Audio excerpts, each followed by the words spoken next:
Hello, everyone. Welcome to another pre-conference interview for the TESL Canada 2015 conference coming up in Lake Louise, Alberta. Today, I'm lucky enough to talk to Joe Dobson from Thompson Rivers University in Kamloops. Welcome, Joe. Thanks for having me. I'm happy to chat and answer some questions. Of course. Thanks a lot for doing this. So, Joe, I think looking at the schedule and talking to you before, you're going to be a busy guy at this conference. Do you want to tell us a little bit about what you're doing? Sure, I'm doing one pre-conference symposia with Nathan Hall, and we're going to be talking about elevating and augmenting your language class with free and accessible technology. That's on the Thursday, the pre-conference symposium, and on the Friday I'm doing an individual session also on technology, but it's kind of more general tips about using technology effectively. Okay, great. Those two presentations will cover similar but different things. The one on the Friday I'll be doing by myself, but the one I mentioned on 3-hour symposium was with Nathan, and we're doing a 3-hour workshop. Excellent, excellent. Would you say the audience would be kind of newbies to technology, or is it open to a range of audience members?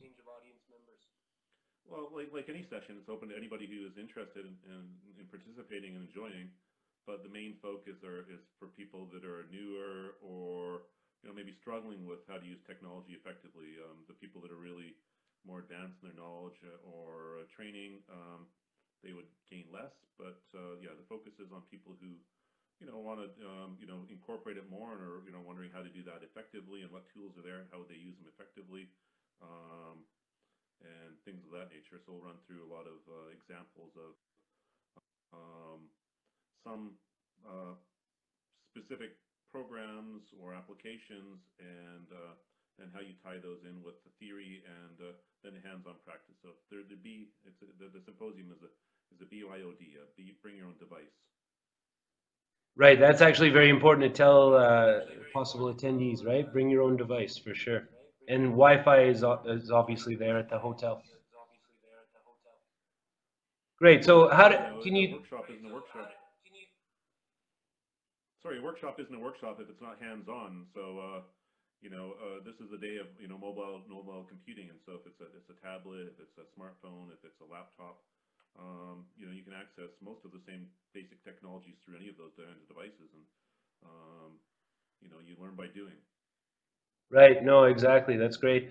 And as we know with technology, it's not always 100% smooth. Like our interview here, there's a little delay in the audio, but it works, right? You work through it.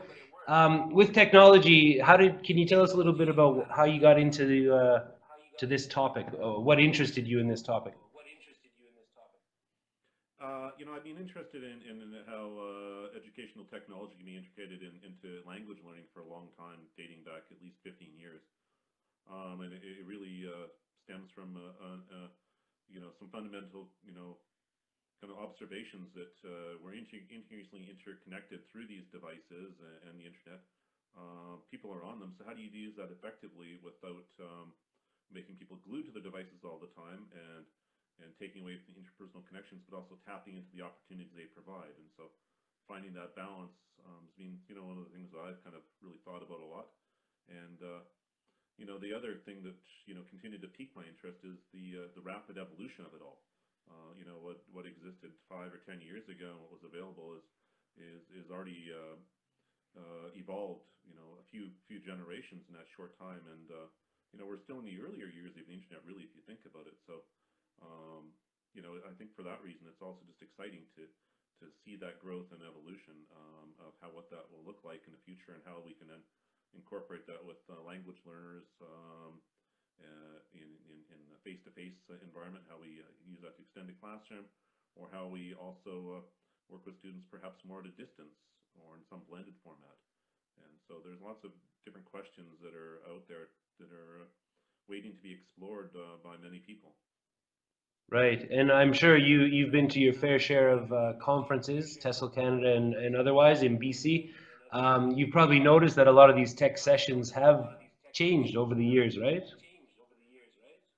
Indeed, they have. Yeah, I mean, you go back 15 or 20 years, it was a lot more less interactive. It was the individual with the computer, and now you can use the devices to have students interact in really novel ways with each other and with people beyond their classroom walls, and that's one of the exciting things, is that makes it real. If you think back to the language labs of yesteryear, 30, 20, 40 years ago, whatever. I remember those when I was a language student at University of Victoria. It was a tape recorder, and Right. good old audio learning, right? You would listen, repeat, and it wasn't really very interesting. People fell asleep, or kind of started chatting, whatever. But it wasn't really very effective language learning. And what we can do now is so much more robust. Right, and yeah, leap years from that digital, the recording, the analog recording with the headsets. Yeah. Aside from technology or even other topics under the umbrella of technology, have you had a chance to look at the list of presentations? I have. Some of my current interests are flipping the classroom. I see that there's a few great presentations, or what look to be great presentations, on flipping the classroom. I'm also really interested in teacher education. I've been the coordinator of the TESL program here at Thompson Rivers University the last few years, and it's a great opportunity at some of these larger conferences to bring together teacher educators and share ideas and knowledge, and to meet colleagues from different parts of the country, and share perspectives and practices. And that's one of the things that a national or larger international type conference is able to do, that we're less able to do it at a provincial level, just given the nature of the scale and the diversity of colleagues that you find at a larger event. So for that reason, I'm really excited to go and see. And of course, you've got some great keynote speakers, not to mention other symposium speakers, and Diane Larson Friesen and others.